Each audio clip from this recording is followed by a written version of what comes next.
मिंचे बुद्रुकच्या ग्रामपंचायतच्या उपसरपंचपदी गोकुळी गुरव यांची बिनविरोधी निवड।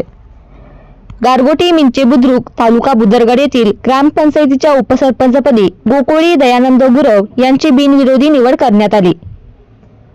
अध्यक्षस्थानी सरपंच छाया पांडुरंग मोरजकर होत्या। उपसरपंच सातापा पंडे यांनी राजीनामा दिल्यामुळे उपसरपंच पद रिक्त होतं। एकच अर्ज असल्याने गोकुळी गुरव यांची बिनविरोधी निवड करण्यात आली।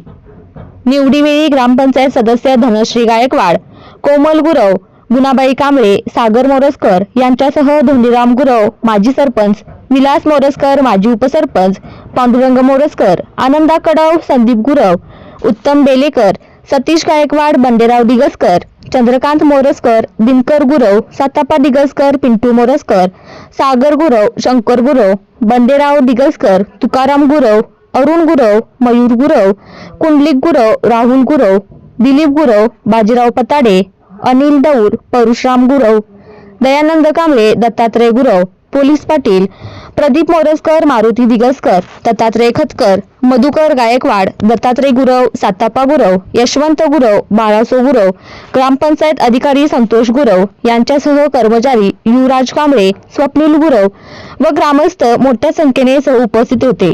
निवडीनंतर फटाक्यांची आतषबाजी करून गुलालाची उधळण करण्यात आली। ताज्या बातम्या पाहण्यासाठी सह्याद्री लाईव्ह चॅनेलला सबस्क्राईब करा आणि बेल आयकॉन प्रेस करायला विसरू नका। धन्यवाद।